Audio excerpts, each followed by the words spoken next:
Bom, assim como está escrito que a quem muito foi dado, muito será cobrado, e a quem muito foi confiado, muito será exigido, irei fazer mais uma pregação aqui, esclarecendo as Escrituras, porque o tempo é chegado, e as Escrituras só são esclarecidas mediante a lei do Criador.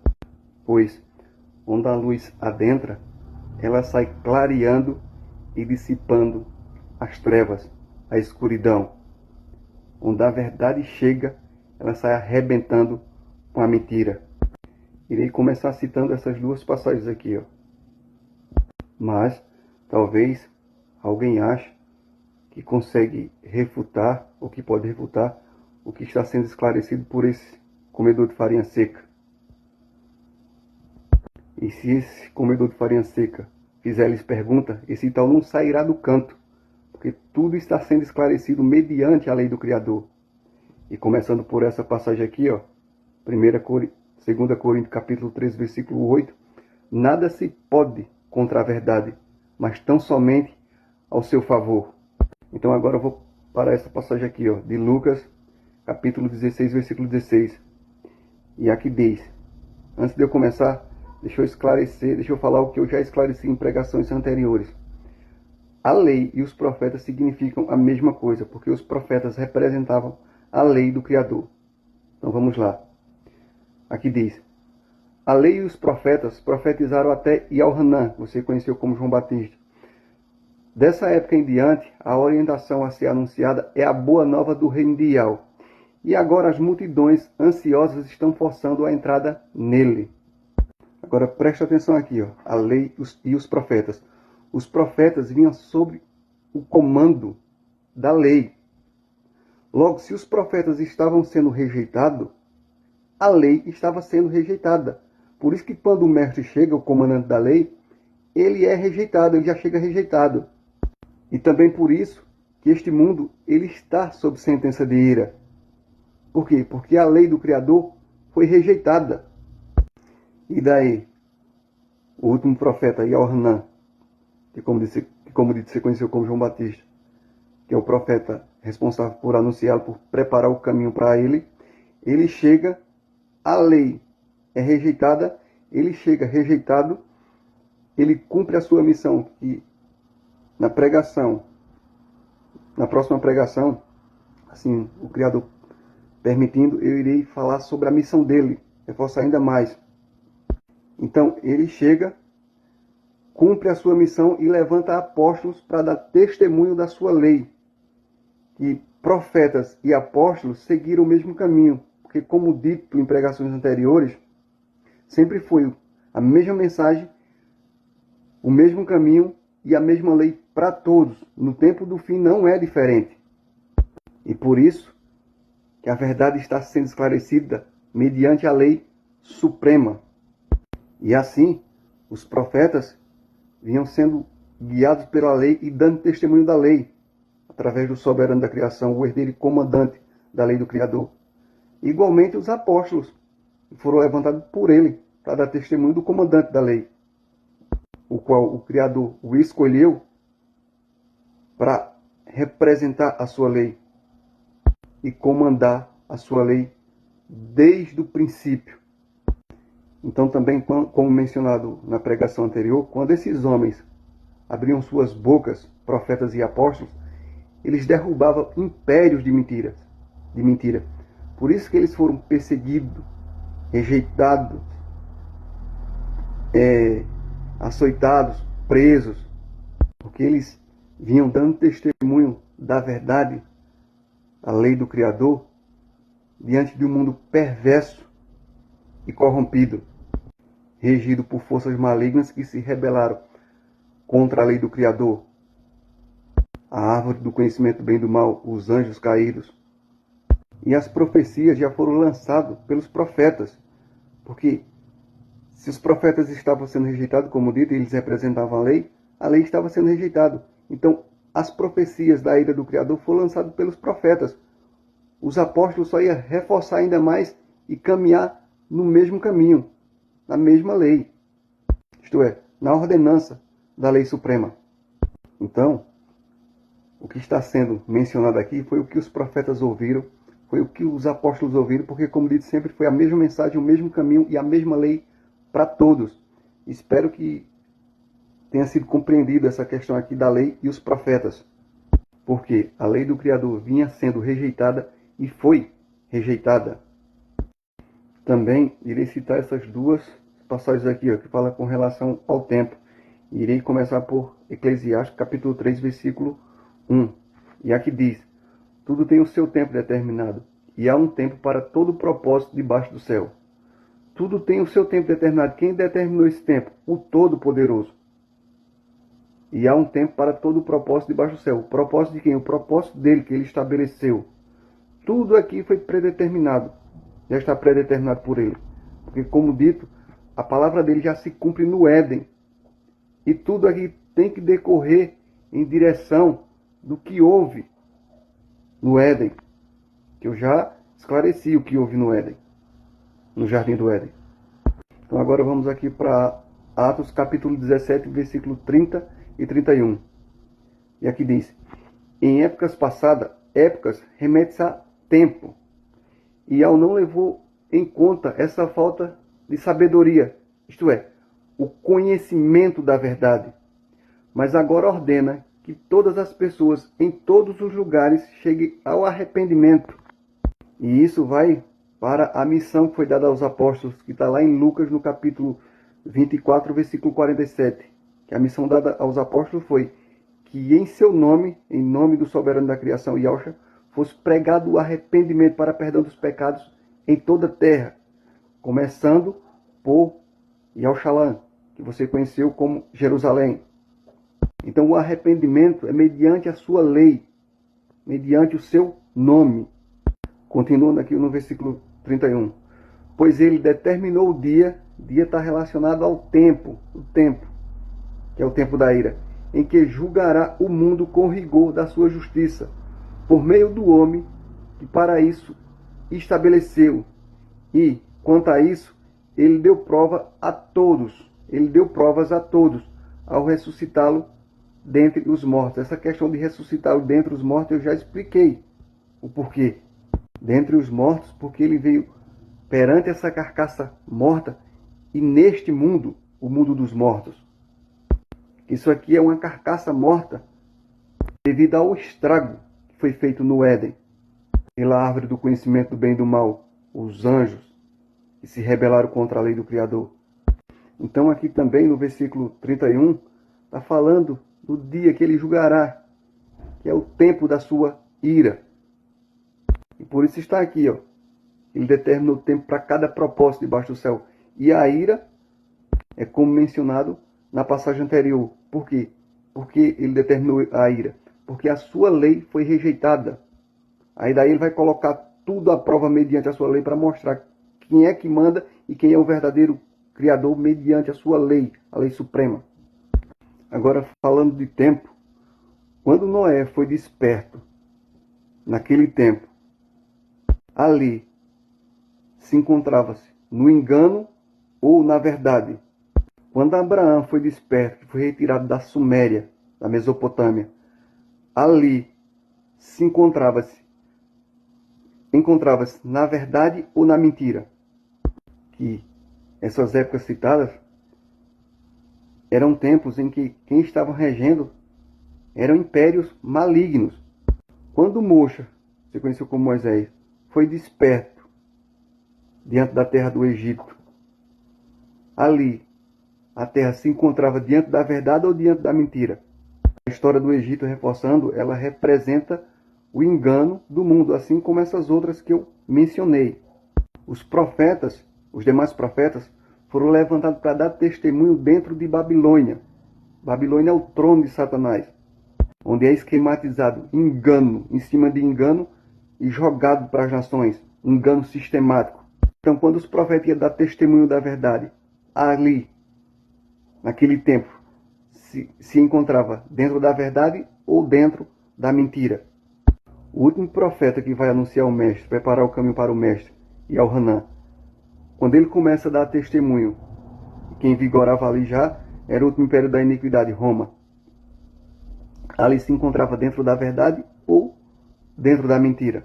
o próprio mestre, quando ele chega, como falado, ele já chega rejeitado, porque a lei foi rejeitada.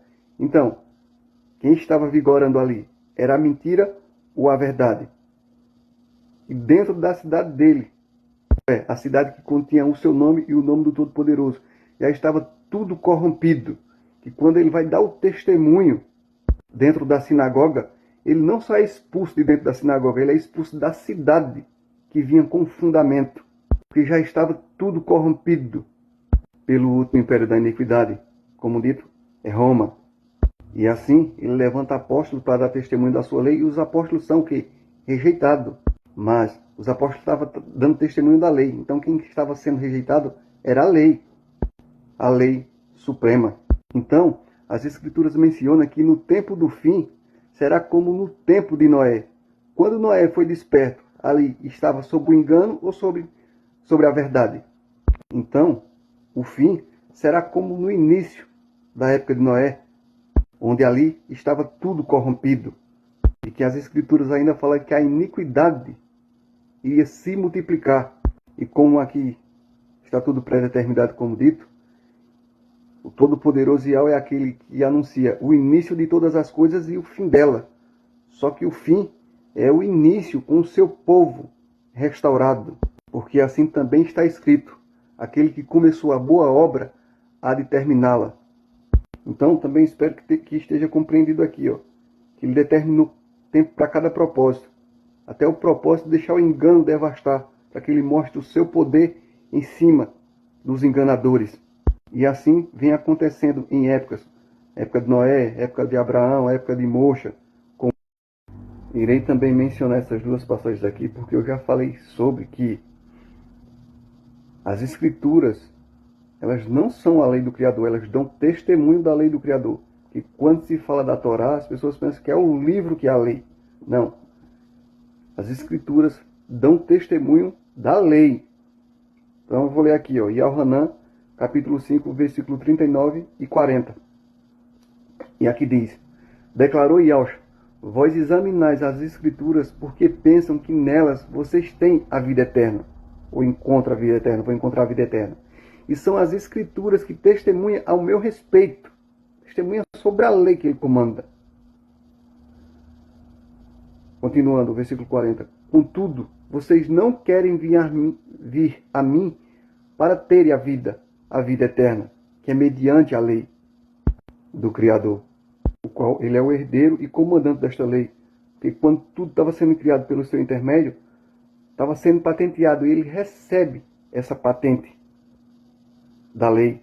E por isso que nele está contido o nome do Criador, que é a lei, a patente otorgada na criação. Os anjos que se corromperam, que se rebelaram, eles faziam parte dessa lei. E por isso que foi dado ordem ao ser humano, quando o ser humano foi levado para o Éden, para que não se aproximasse daquela árvore do conhecimento do bem e do mal. Porque no dia que se aproximasse dela e tomasse do seu fruto, com toda certeza morreria. Porque esses anjos, os anjos caídos, eles são chamados de morte. Que a morte do ser humano entra através deles. E assim o estrago foi feito no jardim do Éden, e o ser humano teve que ser expulso para esse mundo, como dito, o mundo dos mortos. Porque está diante desta carcaça caída, desta carcaça morta. Então eu vou aqui para Lucas capítulo 24, versículo 27, 44 e 45. E aqui diz: então Yahushua citou para eles um trecho atrás do outro sobre os profetas, começando pelo livro de Gênesis. Sobre os profetas, porque os profetas representavam ele, a lei que ele comanda, a lei da criação, a lei da vida. Então, dando continuidade, começando pelo livro de Gênesis e através das escrituras explicando o que os textos queriam dizer e o que diziam a respeito dele mesmo. Que é isso, como mencionado. As escrituras, elas não são a lei, elas dão testemunho da lei. A Torá, o livro, ela não é a lei, ela dá testemunho da lei do Criador. Versículo 44. Em seguida, Yahushua lhes disse: são estas as palavras que eu vos ensinei quando ainda estava entre vós, quando estava diante dessa carcaça caída. Era necessário que se cumprisse tudo o que a meu respeito estava escrito na lei de Moshe, que você conheceu como Moisés, mas só uma ressalva aqui, a lei que foi dada, que foi apresentada a Moshe, foi a mesma lei dos profetas anteriores, de Noé, de Abraão. Continuando, escrito na lei de Moshe, nos profetas, que é a mesma lei, e nos salmos. Então, lhes abriu o entendimento para que pudesse compreender as Escrituras, que ele é quem abre o entendimento, quem liberta, quem faz o resgate, mas ele é quem abre o entendimento para que se compreenda as Escrituras. E as Escrituras, como dito, só são esclarecidas mediante a sua lei. Sugiro até que pegue a Bíblia e vá conferindo o que esse comedor de farinha seca aqui está esclarecendo. E não só confira em apenas uma versão, porque o engano seria tão devastador que ainda criaram várias versões para confundir e enganar ainda mais.